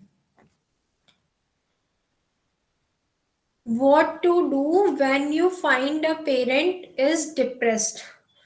तो अब आप लोग जैसे स्कूल्स में भी जॉब करोगे, तो ये बता रहे हैं कि अगर आपको ऐसे जो पेरेंट्स कोई मिले जो कि डिप्रेस्ड है, तो आपको क्या रेस्पॉन्सिबिलिटी बनती है, आपको क्या चीज करनी चाहिए। तो do not rays falls hope, कभी भी उनको गलत आशाएं मत दिखाओ, उनको ये मत बताओ कि आपका बच्चा तो ठीक हो जाएगा, आपका बच्चा तो आगे जाके इतना पढ़ सकता है और इतने अच्छे जॉब भी ले सकता है, मतलब जो रियलिस्टिक चीजें होती हैं वही सब उनको दिखाओ, कभी भी उनको फॉल्स होप मत दो। Give them the fact about the child's condition and details on where to get help. मतलब कई बार कुछ लोग करते हैं कि जैसे उनको पता होता है कि ये बच्चा डिसेबल है, लेकिन फिर भी बोल देते हैं कि नहीं, ये धीरे धीरे वक्त के साथ ठीक हो जाएगा, ये तो ये अपने आप जैसे जैसे इसका डेवलपमेंट होएगा वो रिकवर कर जाएगा। पर जैसा कि हमने पढ़ा, ये जो डिसेबिलिटीज होती है वो इनक्योरेबल होती हैं, वो कभी भी ठीक नहीं होती हैं, उनका कोई ट्रीटमेंट नहीं होता है। Help parents to meet other parents like them who have children with disabilities. तो जो अदर पेरेंट्स होते हैं उनसे उनको मीट कराओ, मतलब उनको मिलवाओ कि आप लोग आपस में मिलिए और फिर वो लोग अपने अपने बच्चे की डिसेबिलिटीज को डिस्कस कर सकते हैं और उनके लिए क्या क्या गवर्नमेंट और एनजीओज के थ्रू क्या सर्विसेज शुरू हो रही हैं या क्या क्या बेनिफिट प्लान्स चल रहे हैं, वो आपस में डिस्कस कर सकते हैं। Useful to contact the nearest national trust registration organization in the area and introduce them to service available there. उनको नेशनल ट्रस्ट रजिस्ट्रेशन ऑर्गेनाइजेशन से संपर्क कराना चाहिए और बताना चाहिए कि वहां पे आपके बच्चों के लिए क्या क्या जो सर्विसेज हैं वो अवेलेबल है। The schemes are implemented through registered organizations and by leading state level nodal agency centers and partners in most part of the country. Provide professional counselor. उनको प्रोफेशनल, अगर आप जैसे स्कूल में या आपने खुद ने अपना कोई स्कूल ओपन कराया हुआ है, तो आप कोई प्रोफेशनल काउंसलर प्रोवाइड करा सकते हैं जो कि डिसेबल्ड चिल्ड्रन और उनके पेरेंट्स की काउंसलिंग ले सकता है, उनको काउंसल कर सकता है और उनमें पॉजिटिव एटीट्यूड डेवलप कर सकता है। Acceptance, your ultimate goal when interacting with parents of children with disabilities is to help them to accept their child. तो आप लोगों का जो अल्टीमेट गोल होता है वो क्या होगा कि मतलब उन लोगों को काउंसिल करो, उनसे बात करो, कुछ भी करके आपका गोल ये होना चाहिए कि वो जो पेरेंट्स हैं वो अपने बच्चों को एक्सेप्ट कर ले, क्योंकि हमने देखा ही है कि ऐसे जो पेरेंट्स होते हैं वो बच्चों को एक्सेप्ट नहीं करना चाहते हैं, वो एक बर्डन की तरह बच्चों को लेते हैं कि ये जो बच्चे हैं वो हमारे ऊपर एक बर्डन है, बाकी उनको लव अफेक्शन वो लोग नहीं देते हैं। तो आपकी ये कोशिश होनी चाहिए कि ऐसे बच्चों को एक्सेप्ट करने के लिए आपको पेरेंट्स को काउंसिल करना चाहिए या उनसे इंटरेक्ट करना चाहिए. Have a realistic view of their child's strengths and weakness. जो पेरेंट्स होते हैं उनको उनके चाइल्ड की स्ट्रेंथ्स और वीकनेसेस बतानी चाहिए. जैसे कि जैसे कि कोई फिजिकली डिसेबल्ड बच्चा है जिसके कि जैसे चल नहीं सकता है, वो चल नहीं सकता है फिजिकली डिसेबल्ड बच्चा, लेकिन आप उसके साथ वर्क करते हो, आप उसको पढ़ाते हो, तो आपकी नॉलेज में आएगा कि ये बच्चा चल तो नहीं सकता, तो फिजिकल एक्टिविटीज जैसे कि रेसेस, स्पोर्ट्स, इन चीजों में ये पार्टिसिपेट नहीं कर सकता है. लेकिन वो जो बच्चा है वो अकेडमिक्स में अच्छा है, तो वो अकेडमिक्स पे ज्यादा ध्यान दे पेरेंट्स. या फिर जो बच्चा इंटेलेक्चुअली डिसेबल्ड है, मतलब कि जिसकी अकेडमिक्स इतनी अच्छी नहीं है, वो उसका इतना अच्छा कॉग्निटिव डेवलपमेंट नहीं हुआ है, लेकिन उस बच्चे का स्पोर्ट्स बहुत अच्छा है, तो उस बच्चे को स्पोर्ट्स की तरफ मूव कर दो. तो ये स्ट्रेंथ्स और जो वीकनेसेस हैं वो आपको पेरेंट्स को बतानी चाहिए. Are able to discuss the child's limitations with the teacher or child care workers. तो क्या करना चाहिए हमको कि चाइल्ड की जो लिमिटेशंस हैं वो, और चाइल्ड की जो लिमिटेशंस है वो टीचर्स के साथ और जो चाइल्ड केयर वर्कर्स हैं उनके साथ शेयर करनी चाहिए, डिस्कस करनी चाहिए कि जैसे लिमिटेशंस कि ये बच्चा बस इतना ही कर पाता है. जैसे कि लो विजन चाइल्ड हमने पढ़ा था, तो जैसे अगर उनको पता नहीं है चाइल्ड केयर वर्कर्स को या टीचर्स को कि ये बच्चा देख नहीं पा रहा है ढंग से, ब्लैक बोर्ड पे भी नहीं देख पा रहा है, तो ये ऐसा क्यों कर रहा है, तो हमको बच्चे की जो लिमिटेशंस हैं वो उन लोगों को बतानी चाहिए कि इतना ही कर सकता है बस. Take a pride in what the child is able to do and experience joy at her achievements. तो क्या करना चाहिए कि जो बच्चा है उसका उस पे हमें गर्व महसूस करना चाहिए, उसकी जो उस पे, ना कि मतलब एक तरह से उस पे शेम फील नहीं करना चाहिए कि ये बच्चा है, ये डिसेबल्ड है, इसको मैं अपने साथ रखता हूँ या रखती हूँ तो कितना लोग देखेंगे, हंसेंगे, क्या बोलेंगे. इसकी बजाय जो भी जैसा भी बच्चा है उस पर प्राइड फील करना चाहिए.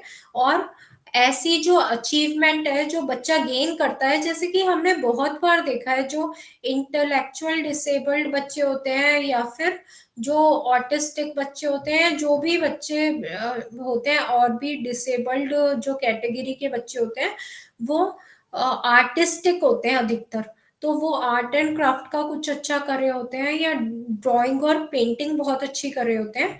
तो हमें जो उनकी अचीवमेंट्स हैं उनको देखना चाहिए और उस पर प्राइड फील करना चाहिए. Do not neglect the child. हमको बच्चों को कभी भी नेग्लेक्ट नहीं करना चाहिए. हम बच्चों को आर नॉट हार्श और क्रूअल टुवर्ड्स द चाइल्ड. ये बहुत ज्यादा जरूरी और बहुत ज्यादा इम्पोर्टेंट पॉइंट है.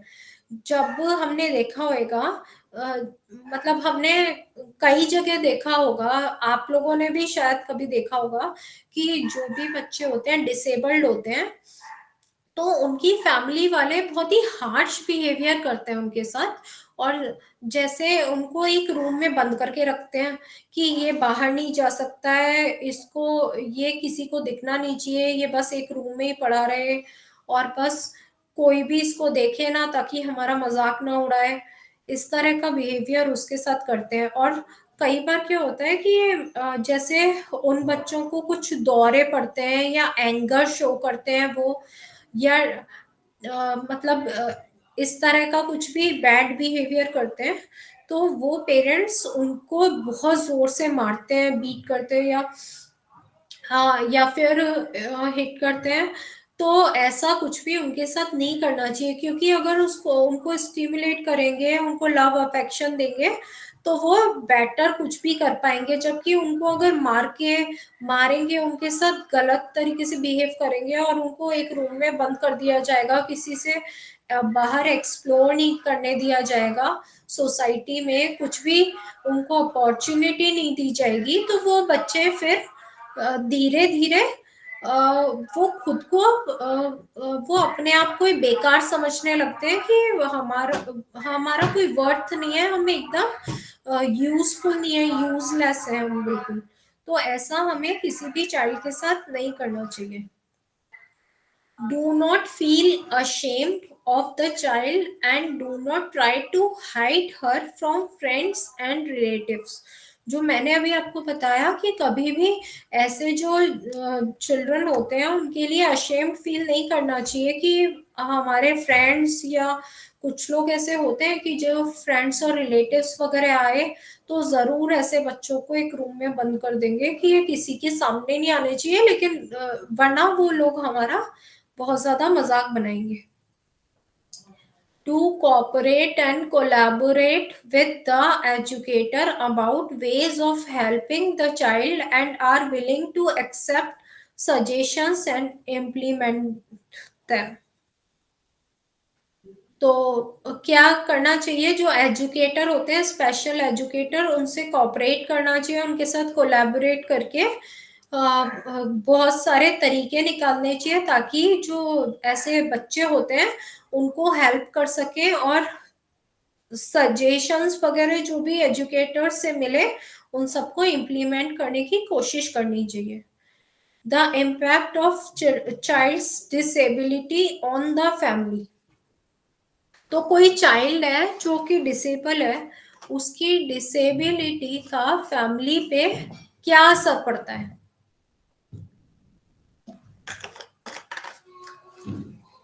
उसकी जो डिसेबिलिटी होती है उसका क्या असर पड़ता है?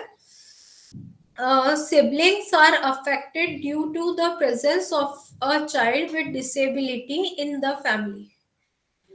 तो जो सिबलिंग्स मतलब कि उसके बच्चे के जो भाई बहन होते हैं वो बहुत ज्यादा अफेक्टेड होते हैं इस चीज से कि उनका जो कोई सिबलिंग है वो डिसेबल्ड है। तो या तो ये होता है कि परिवार में एक तनाव का, एक स्ट्रेस का माहौल होता है जिससे कि सिबलिंग्स पे भी इफेक्ट होता है, और दूसरा फिर ये बात होती है कि जो स्पेशल चाइल्ड होते हैं, पेरेंट्स को उनको ज्यादा अपना टाइम देना पड़ता है और ज्यादा उन लोगों की नीड्स होती है, क्योंकि वो बहुत सारे काम अपने आप से नहीं कर पाते हैं, तो उनको ज्यादा टाइम पेरेंट्स को देना पड़ता है। तो एक तरह से जो सिबलिंग्स होते हैं उनके बच्चों के, वो कई बार इग्नोर्ड फील करते हैं अपने आप को कि मेरे पेरेंट्स सारे दिन इसमें ही लगे रहते हैं, मेरे पे तो ध्यान ही नहीं देते बिल्कुल, इस तरह की फीलिंग उनमें आने लगती है। Parents constantly worried and anxious regarding the future. और जो पेरेंट्स होते हैं वो लगातार बच्चों के जो डिसेबिलिटी की वजह से हमेशा चिंता में रहते हैं कि अरे ये फ्यूचर में क्या कर पाएगा, ये तो ऐसा, ये कुछ भी नहीं कर पाएगा, तो फिर ये कैसे इसका काम चलेगा, कैसे ये कुछ अर्न करेगा, कुछ भी नहीं कर पाएगा ये लाइफ में। इस तरह की फीलिंग्स पेरेंट्स की होती है। Factors influencing the impact of disability of the family. जो कौन से फैक्टर्स होते हैं वो इन्फ्लुएंस करते हैं, इम्पैक्ट होता है जो डिसेबिलिटी का फैमिली पे जो इम्पैक्ट होता है, उनको फैक्टर्स कौन कौन से इन्फ्लुएंस करते हैं वो हम आगे पढ़ेंगे। द टाइप ऑफ डिसेबिलिटी, कि किस टाइप की डिसेबिलिटी है बच्चे में। The severity of the disability, मतलब कि टाइप ऑफ डिसेबिलिटी मतलब कि जैसे कोई छोटी मोटी डिसेबिलिटी है, इतनी ज्यादा प्रॉब्लमेटिक नहीं है, जैसे विजुअल इम्पेयरमेंट है तो बच्चा ब्रेल लिपि के द्वारा पढ़ रहा है तो फैमिली इतनी ज्यादा डिस्टर्ब नहीं हो रही है। The severity of the disability, मतलब कि अगर जैसे बच्चा है वो इंटेलेक्चुअली डिसेबल्ड है, तो वो बच्चा पढ़ कम पा रहा है, कॉग्निटिव डेवलपमेंट इतना नहीं है, तो थोड़ी टेंशन जरूर होगी, लेकिन फैमिली पूरी मैनेज रहेगी। लेकिन अगर बच्चे को सेरेब्रल पाल्सी है, बहुत ज्यादा सिजर्स आ रहे हैं, बहुत दौरे पड़ते हैं, उसको बहुत वायलेंट हो जाता है, तो फिर फैमिली मेंबर्स सारे ही बहुत डिस्टर्ब रहते हैं। Whether the family lives in an urban area or a rural area, ये भी बहुत ज्यादा इम्पोर्टेंस रखता है इस चीज में कि अर्बन एरियाज में रह रहे हैं या रूरल एरियाज में रह रहे हैं।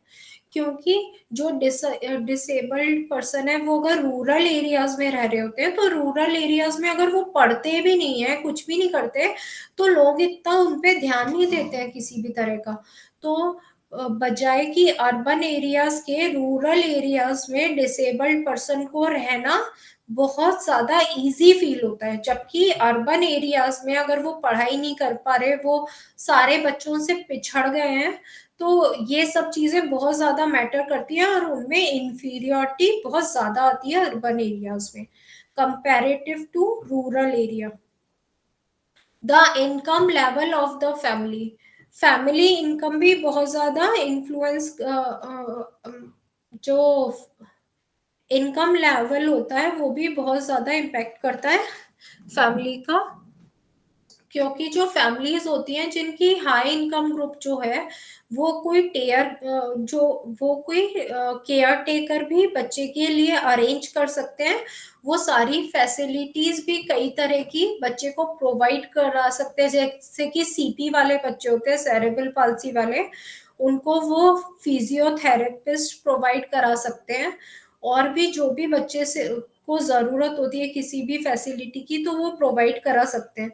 लेकिन जो कम इनकम ग्रुप वाले बच्चे होते हैं, कम इनकम ग्रुप वाली फैमिलीज होती हैं, वो ये सब चीजें अफोर्ड नहीं कर सकती हैं। The availability of professional services उस एरिया में कितनी ज्यादा अवेलेबल है, इस चीज का भी इम्पैक्ट बहुत ज्यादा पड़ता है। Availability of support groups and parents organisations, the social and cultural beliefs and attitudes of the community where the family lives,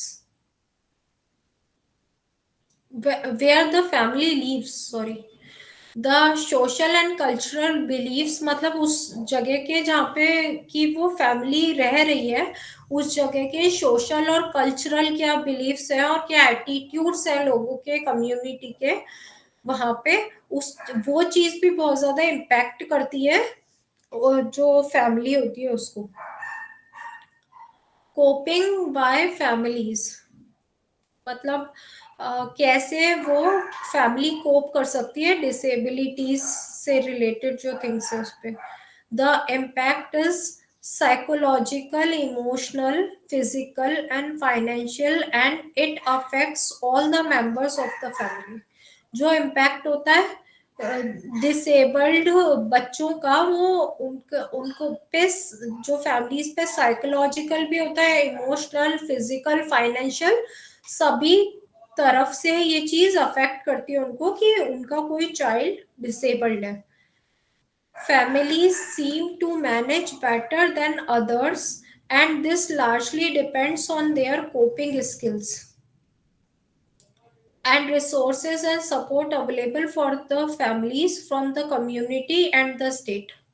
तो जो फैमिलीज हैं वो बेटर कोप कर सकती हैं अगर उनको बेटर सपोर्ट और रिसोर्सेज, कम्युनिटी सपोर्ट और स्टेट लेवल पे सपोर्ट मिले, तो वो उनकी ज्यादा अच्छी कोपिंग स्किल्स होंगी, बजाय कि जो फैमिली जिनको कोई सपोर्ट नहीं मिल रहा उनके।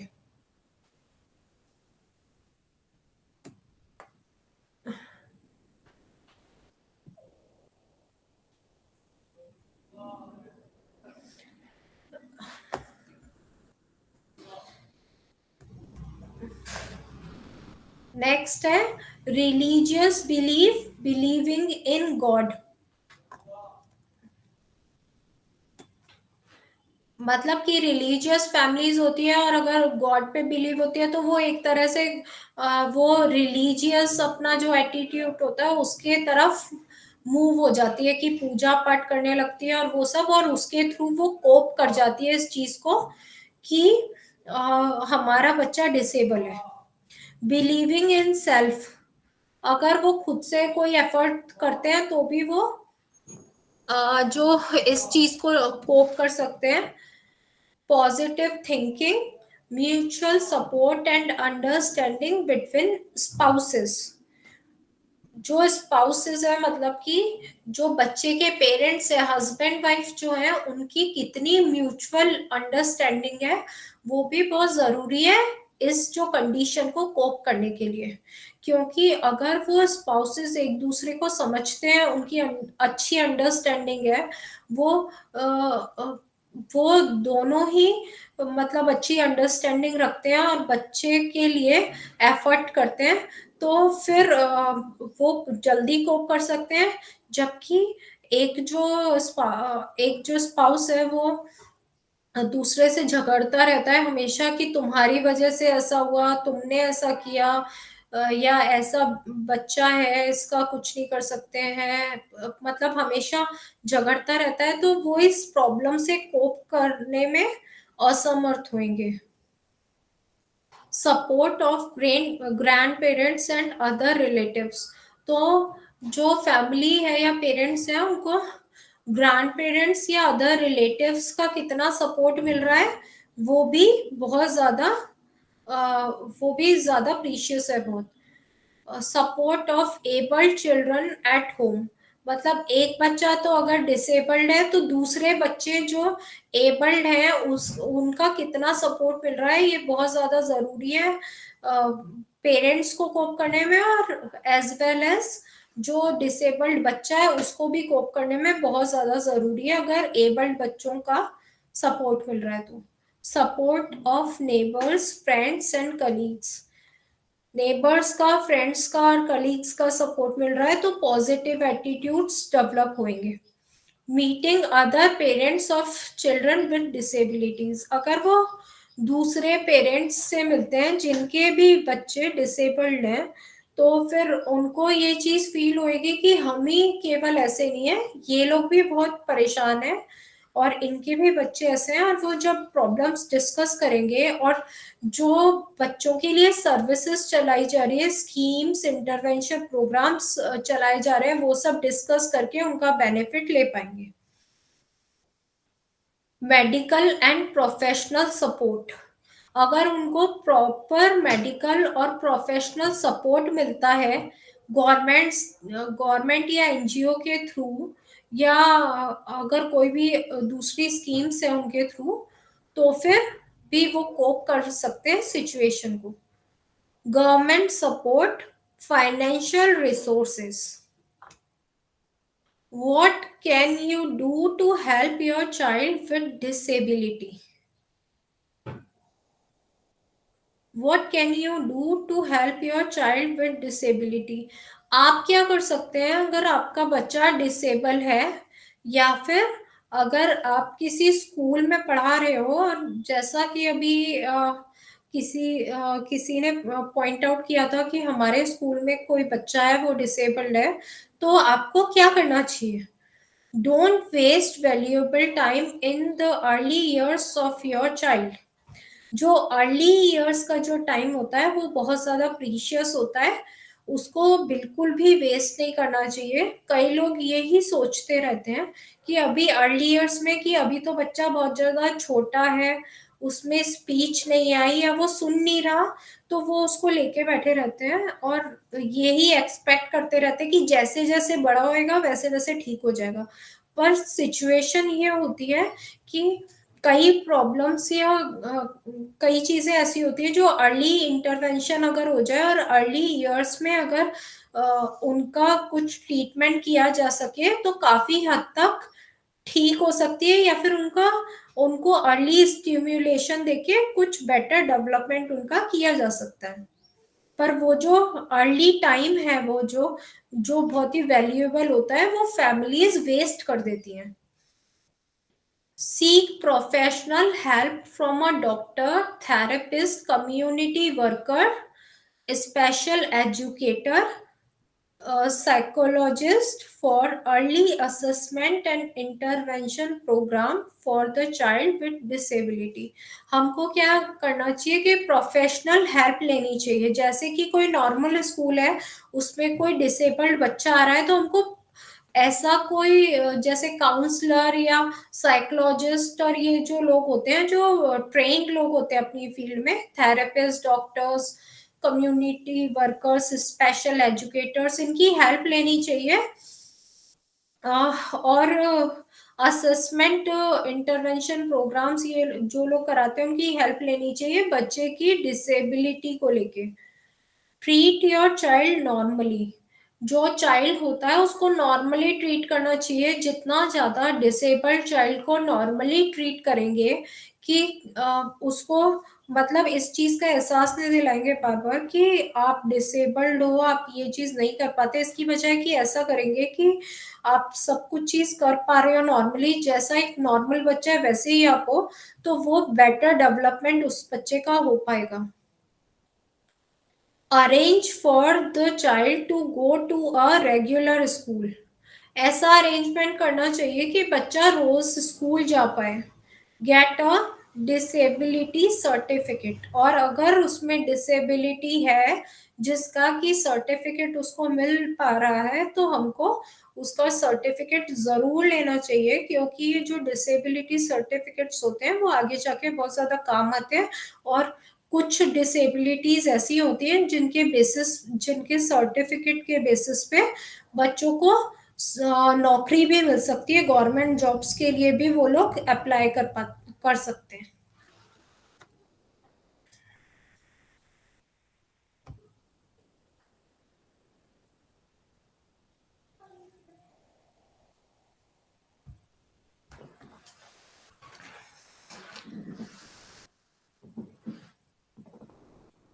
Hello sir.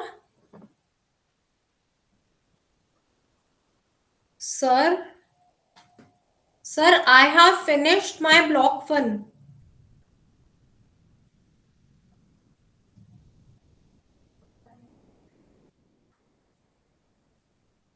Sir, sir, hello sir.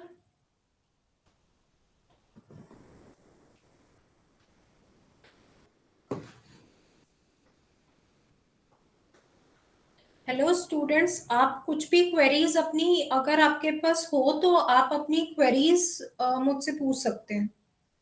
Yes ma'am. Ma'am block 2 और ब्लॉक 3 आप एक्सप्लेन करने वाले हो, क्लासेस होंगे?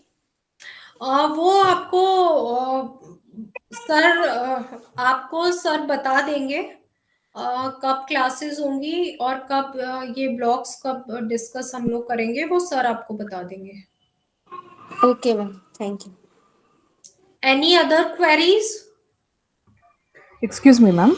या So I would like to know that in case the child is having some kind of disability, mental disability, and you are the teacher and you have found out recently that okay, the child is not in the normal stream. So how do you put this in front of the parents without hurting them or without hurting their feelings, but then to take care that something is different and better show it to them for the specialist? या हम लोग क्या कर सकते हैं, अगर हमको ऐसा लगता है कि बच्चा स्पेशल है, वो नॉर्मली बिहेव नहीं कर रहा है, तो हम लोग क्या कर सकते हैं कि वो जो पेरेंट्स हैं उनके सामने ये सारी उसकी जो एक्टिविटीज वगैरह रख सकते हैं कि वो ऐसा ऐसा कर रहा है, ऐसी एक्टिविटी शो कर रहा है, और हमको ये पॉसिबिलिटी है कि इसमें ये डिसेबिलिटी हो सकती है. तो आप मतलब उनको ऐसा वे में कि उनको हर्ट ना हो, और फिर हम उनको कोई प्रोफेशनल या कोई काउंसलर्स से कांटेक्ट करने के लिए बोल सकते हैं. Okay, ma'am. Thank you. Okay. Any other queries?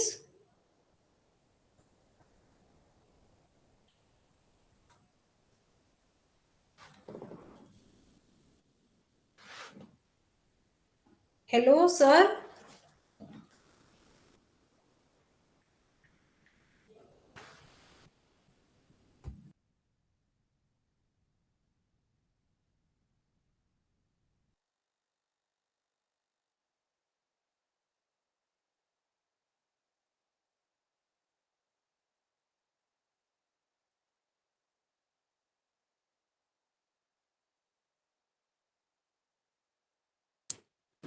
Ma'am,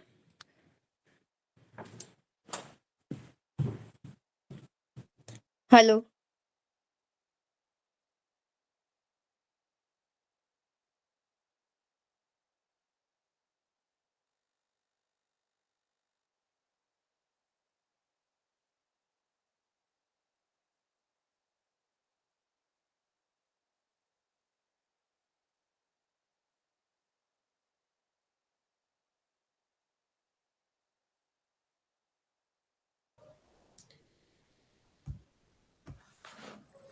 Hello. Any other queries? Uh,